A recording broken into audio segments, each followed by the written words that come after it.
দশম শ্রেণীর শিক্ষার্থীবৃন্দ, আশা করি তোমরা ভালো আছো। আজকে আমরা নবম শ্রেণীর প্রথম ক্লাসে তৃতীয় অধ্যায়ে যে বীজগণিতিক রাশি যে দেওয়া আছে এই বিষয়ে আমরা আলোচনা করব।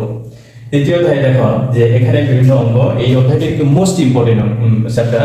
এই চ্যাপ্টার থেকে অঙ্ক প্রতিটি পরীক্ষায় থাকেই এবং থাকবেই।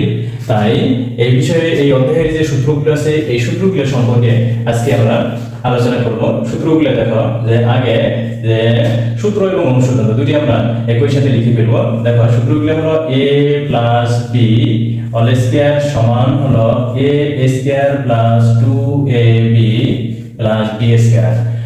আর এখানে তাহলে এখানে কিন্তু আরেকটা সূত্র দেখো, যদি এখানে মাইনাস হয় তাহলে a - b whole square = a square - 2ab + b square. Okay, এই দুটো কিন্তু আমাদের বর্গ নির্ণয়ের সূত্র।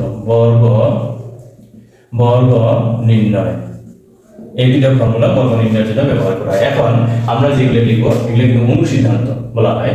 অনুসিদ্ধান্ত, তাহলে এখানে আমি লিখে দেই অনুসিদ্ধান্ত। অনুসিদ্ধান্ত দেখো, অনুসিদ্ধান্তগুলো হলো কি, আর অনুসিদ্ধান্তগুলো কেন বলে অনুসিদ্ধান্ত, যে এই সূত্রগুলো থেকেই, এই দুটি সূত্র থেকেই আমরা মডিফাই করে ওই সূত্রগুলো বের করতেছি, এই জন্য ওই সূত্রগুলোকে বলা হয় অনুসিদ্ধান্ত। তাহলে দেখো অনুসিদ্ধান্ত এখানে আমাদের যে a স্কয়ার + b স্কয়ার এটা সমান আমরা কি কি লিখতে পারি।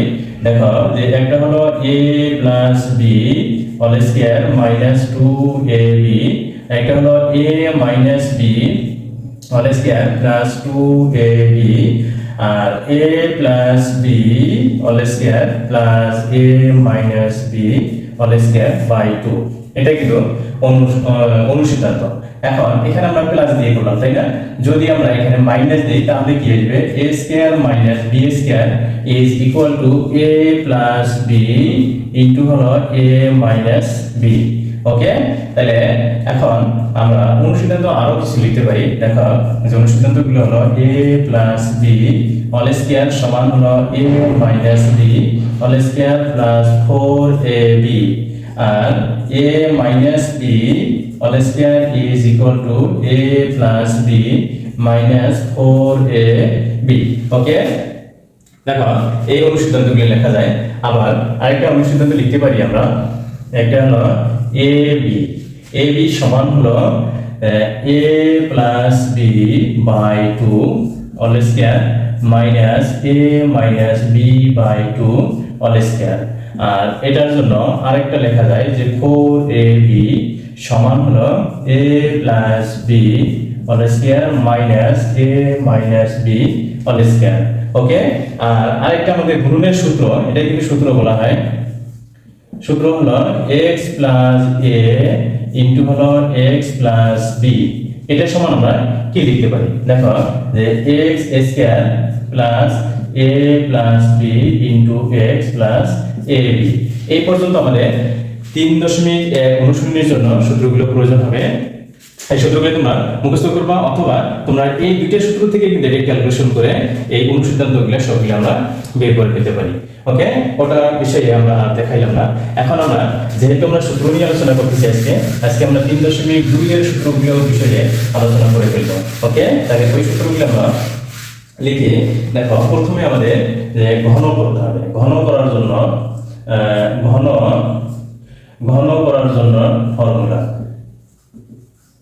ঘন করার জন্য যে সূত্রগুলো লাগবে, এক নম্বরে হলো দেখো যে এক নম্বর হলো a + b all cube is equal to a cube plus 3a square b plus 3a b square plus b cube. এটার সমান হয় আমরা আবার লিখতে পারি, দেখো a cube plus b cube plus 3ab a plus b।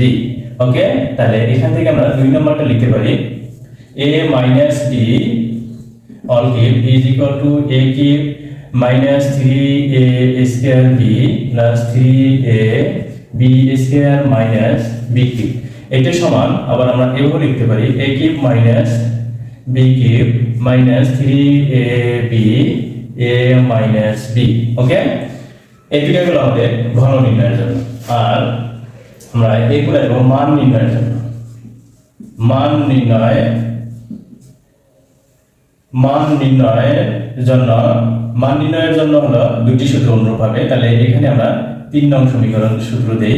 3 নং হলো দেখো যে মান নির্ণয় a cube plus b cube এটার সমান হলো a plus b all cube minus 3ab a plus b।